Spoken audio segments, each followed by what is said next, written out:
രാജഹംസം.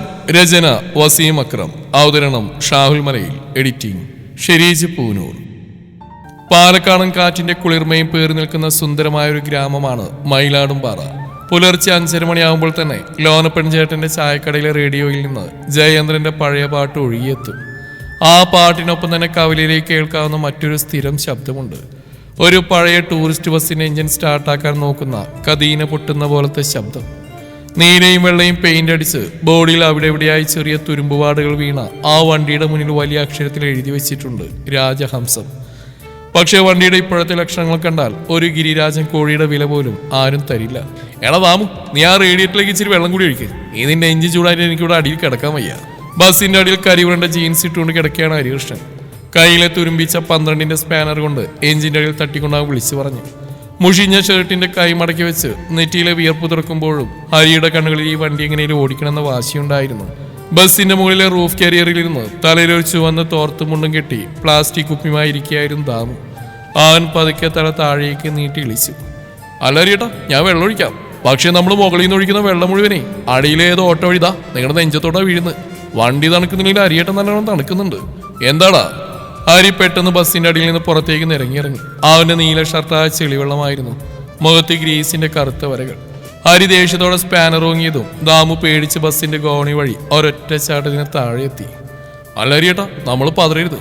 അന്തപ്പൻ ചേട്ടൻ പറഞ്ഞിട്ടുണ്ട് ഈ വണ്ടി ഒരു രാജയോഗമുള്ള വണ്ടിയാണെന്ന്. പുള്ളി ഇപ്പോൾ വരും. ദാ വണ്ടിയുടെ ഒരു ചെറിയ കംപ്ലൈന്റ് തീർക്കാൻ. അപ്പോഴാണ് ദൂരെ നിന്നൊരു പഴയ ബജാജ് ചേതക്ക് സ്കൂട്ടറിൽ വലിയൊരു ടൂൾ ബോക്സും വെച്ച് അന്തപ്പൻ മെക്കാനിക്ക് വരുന്നുണ്ട്. വണ്ടി സ്റ്റാൻഡിലിട്ട് പുള്ളി തന്റെ കട്ടിക്കണ്ണട ഊരി തുടച്ചുകൊണ്ട് ബസ്സിന് ചുറ്റി ഒരു പ്രൊഫഷണൽ ലുക്കിൽ നടന്നു. എന്താ ഈ പ്രശ്നം? രാജഹംസം തളർന്നെടുക്കുകയാണ്? അന്തപ്പൻ ചോദിച്ചു. അന്തപ്പൻ ചേട്ടാ, തളർന്നെടുക്കയില്ല, ഇത് ചത്തി കിടക്കുക.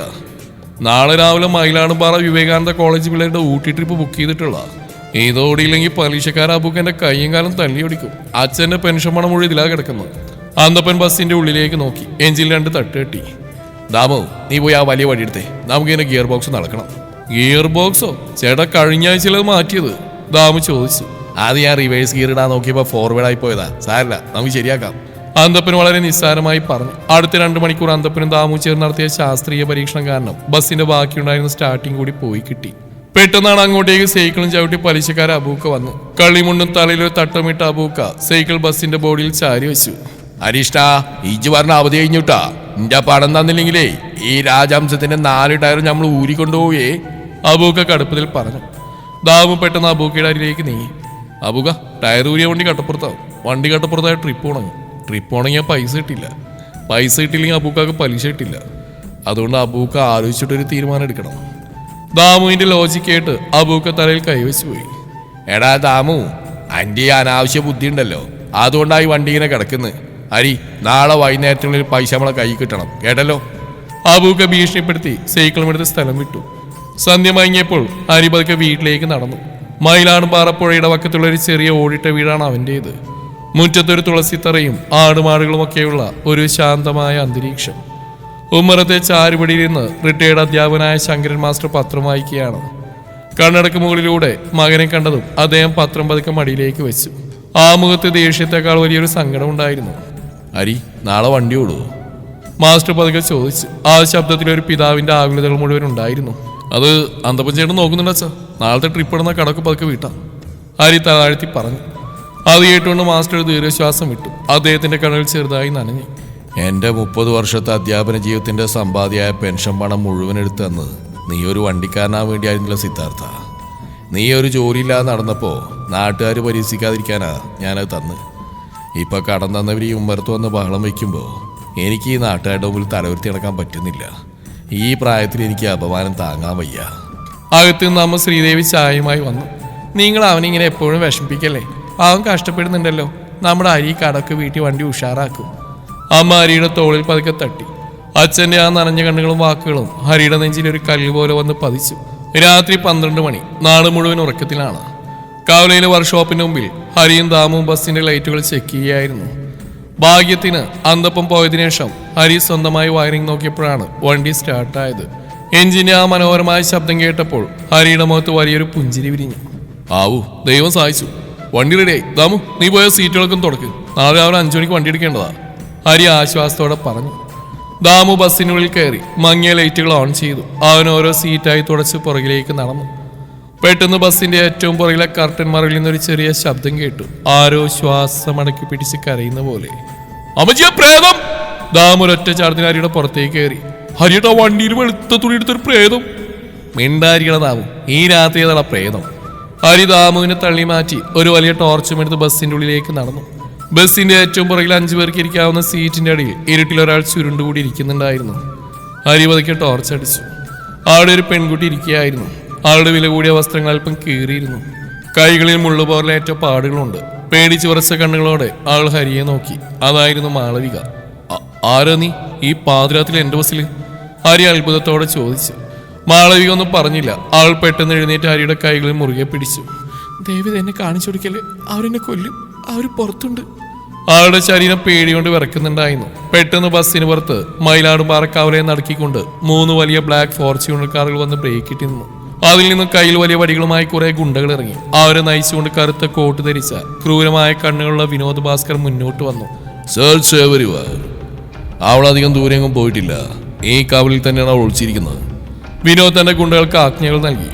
ഗുണ്ടകൾ ഓരോ കടകളുടെയും വശങ്ങളിലേക്ക് തിരിഞ്ഞു. 2 പേർ നേരെ രാജഹംസം ബസ്സിന്റെ ഡോർണറിയിലേക്ക് നടക്കാൻ തുടങ്ങി. ബസ്സിനുള്ളിൽ മാളവിക പേടിച്ച് കണ്ണുകളടച്ച് ഹരിയുടെ നെഞ്ചിലേക്ക് ഒതുങ്ങി. ഹരി പുറത്തേക്ക് നോക്കി. 6 ബസ്സിന്റെ അരിയിലേക്ക് എത്തിക്കഴിഞ്ഞിരിക്കുന്നു. ഒരു വശത്ത് തന്റെ കുടുംബത്തിന്റെ ഏക ആശ്രയമായ ബസ്സും ജീവിതവും, മറുവശത്ത് അഭയം ചോദിച്ചു വന്ന ഒരു പാവം പെൺകുട്ടി. ഹരി പെട്ടെന്ന് ദാമുവിനെ നോക്കി കണ്ണു കാണിച്ചു. മുകളിൽ ആ ലഗേജ് ബോക്സ് ഓർക്ക്. ഹരി മാളവികയും കൂട്ടിക്കൊണ്ട് ബസ്സിന്റെ പിൻഭാഗത്ത് ഗോണി വഴി മുകളിലേക്ക് കയറി. ദാമു വേഗത്തിൽ ലഗേജ് ബോക്സ് തുറന്നു നൽകി. മാളവിക അതിനുള്ളിൽ കയറിയിരുന്നു. ഹരി അത് പൂട്ടിക്കൊണ്ട് താഴേക്ക് ഇറങ്ങി. ബസ്സിന്റെ ഡോറിൽ ചാരി ഒരു സിഗരറ്റിന് തീ കൊളുത്തി. അപ്പോഴേക്കും വിനോദിന്റെ 2 ഗുണ്ടകൾ ബസ്സിന് മുന്നിലെത്തി. ഇവിടെ ഒരു പെണ്ണ് ഓടിയിരുന്നുണ്ടോ? ഒരു ഗുണ്ട ചോദിച്ചു. പെണ്ണോ? ദാമു പെട്ടെന്ന് മുന്നോട്ട് വന്നു. ഈ പാതിരാത്തില്ല, ഇവിടെ പോന്നൊരു പൂച്ച മാത്രം. അത് കറുത്ത പൂച്ചയായതുകൊണ്ട് ഞങ്ങൾക്ക് വലിയ നിശ്ചയമല്ല. ഗുണ്ട ദാമുവിനെ രൂക്ഷമായി നോക്കി ഹരിയുടെ അടുത്തേക്ക് വന്നു. വണ്ടിക്കകത്തൊന്ന് നോക്കണം. നോയിക്കോ, ടിക്കറ്റ് ഇല്ലാതെ ആരും യാത്ര ചെയ്യാൻ ഞങ്ങൾ അനുവദിക്കാറില്ല, ഹരി ശാന്തമായി പറഞ്ഞു. ഗുണ്ടകൾ ബസ്സിനുള്ളിൽ കയറി എല്ലാ സീറ്റും പരിശോധിച്ചു. ആരെയും കാണാൻ അവർ പുറത്തേക്ക് ഇറങ്ങി വിനോദിന്റെ അടുത്തേക്ക് പോയി. ബോസ്, അവിടെ ആരുമില്ല, വണ്ടിക്കാർ 2 മണ്ടന്മാരാ. വിനോദ് ബസ്സിനോ നോക്കിയ ശേഷം കാർ കയറി പാഞ്ഞുപോയി. കാറുകൾ ദൂരേക്ക് മറയുന്നവരെ ഹരിയും ദാമുവും ശ്വാസം അടക്കി പിടിച്ച് നിന്നു. ഹരി പതുക്കെ ബസ്സിന്റെ മുകളിൽ കയറി ലഗേജ് ബോക്സ് തുറന്നു. മാളവിക കണ്ണീരോടെ പുറത്തേക്ക് വന്നു. ആൾ ഹരിയെ നോക്കി കൈകൂപ്പി. നന്ദി. ഹരി ആളെ നോക്കി പതുക്കെ പുഞ്ചിരിച്ചു. ഇനി രാത്രി നിൽക്കും സുരക്ഷിതല്ല, തൽക്കാലം നീ എന്റെ വീട്ടിലേക്ക് വാ, ബാക്കി നാളെ ആലോചിക്കാം. ദാമു പതുക്കെ ഹരിയുടെ ചെവിയിൽ പറഞ്ഞു. അല്ല ഹരിയേട്ടാ, വീട്ടിൽ കൊണ്ടുപോയ ശങ്കര മാസ്റ്റർ നമ്മുടെ ഗിയർ ബോക്സുകളൊക്കെ ഇല്ലേ? അതൊക്കെ ഞാൻ നോക്കിക്കോളാം, നീ വണ്ടി നോക്കിയിട്ട് വേണം. മയിലാടുംപാറ പുഴയുടെ തീരത്തുള്ള ശങ്കരമംഗൽ എന്ന പഴയ ഓടിട്ട തറവാട് വീട് രാത്രിയിലെ നിലാവിൽ കുളിച്ചു നിൽക്കുകയായിരുന്നു. ചുറ്റുമുള്ള റബ്ബർ മരങ്ങളുടെ ഇലകൾ കാറ്റിൽ പതുക്കെ അനങ്ങുന്നുണ്ട്. ഹരി തന്റെ പരിക്കൻ കൈകൾ കൊണ്ട് ആ വീടിന്റെ തടിയേറ്റ് വളരെ ശബ്ദം കുറച്ച് പതിയെ തുറന്നു. പുറയിലായി പേടിയോടെ ചുറ്റും നോക്കി മാളവിക നടക്കുന്നുണ്ടായിരുന്നു. ആളുടെ കയ്യിൽ ബസ്സിൽ വെച്ച് അരി കൊടുത്തൊരു പഴയ തോർത്തുണ്ടായിരുന്നു. ഏറ്റവും പുറകിൽ സ്വന്തം നിഴൽ കണ്ടാൽ പോലും ഞെട്ടുന്ന ഭാവത്തിൽ ദാമു പതുക്കെ ചൂടുകൾ വെച്ചു. ഹരിയുടെ നമ്മൾ ഈ കാണിക്കുന്ന വൻ ചതിയാണ്. ശങ്കര മാസ്റ്റർ പുറത്തെഴുന്നേറ്റ് ഉമ്മറത്തോട് വരുമ്പോൾ ഈ കുട്ടിയെ കണ്ട എന്റെയും നിങ്ങളുടെയും ഗിയർ ബോക്സ് കൂടി ഒരുമിച്ച് കളക്കുവേ. ദാമു ഹരിയുടെ ചെവിയിൽ ശബ്ദം താഴ്ത്തി പറഞ്ഞു. നീ ഒന്നും മിണ്ടാണ്ടിരിയടാ, പുറത്താ ഗുണ്ടകൾ തോക്കും പിടിച്ച് നടക്കുക.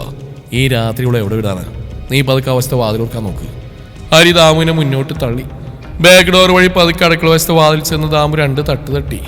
അമ്മേ, ശ്രീദേവമേ. കുറച്ചു കഴിഞ്ഞപ്പോൾ വാതിൽ പതുക്കെ തുറക്കപ്പെട്ടു. വിളറിയ വെളിച്ചത്തിൽ അമ്മ ശ്രീദേവി മുന്നിൽ നിന്നു. കണ്ണുകൾ തിരുമ്മി നോക്കിയ അമ്മ ആദ്യം കണ്ടത് കരിപുരണ്ട മുഖമായി നിൽക്കുന്ന ഹരിയെയും ദാമുവിനെയുമാണ്. എന്നാൽ അവിടെ തൊട്ടുപിറകിൽ നിൽക്കുന്ന ആ പെൺകുട്ടിയെ കണ്ടതും അമ്മയുടെ ഉറക്കം പാതി അസ്തമിച്ചു. ഇതാരാ ഹരി, ഈ പാതിരാത്രിയുടെ ഒരു കുട്ടി? അമ്മ അത്ഭുതത്തോടെ ഉത്കണ്ഠയോടും ചോദിച്ചു. അമ്മയെ ശബ്ദം ഉണ്ടാക്കല്ലേ, അച്ഛൻ വരും. ഇത് മാളവിക വഴിതെറ്റി പോയതാ. വലിയൊരു അപകടത്തിൽ നിന്നാ ഞങ്ങളിവിടെ രക്ഷിച്ച്. തൽക്കാലം ഇന്ന് രാത്രി ഇവിടെ നിൽക്കട്ടെ. ഹരി അമ്മയുടെ കൈകൾ പിടിച്ച് യാചിക്കുന്ന ഭാഗത്തിൽ പറഞ്ഞു. മാളവികയുടെ കീറിയ വസ്ത്രങ്ങളും അവളുടെ കണ്ണുകളിലെ പേടിയും കണ്ടപ്പോൾ ആ അമ്മ മനസ്സറിഞ്ഞു. ആർ മാളവികയെ ചേർത്ത് പിടിച്ച് അകത്തേക്ക് കയറ്റി. നീ പേടിക്കണ്ട മോളെ, അകത്തോട്ട് വാ.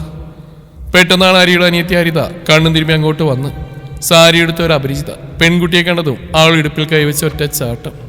ആഹാ, ഇതാരീ പാതിരാത്രി? ഏട്ടാ, അല്ല ഇവളേതാ?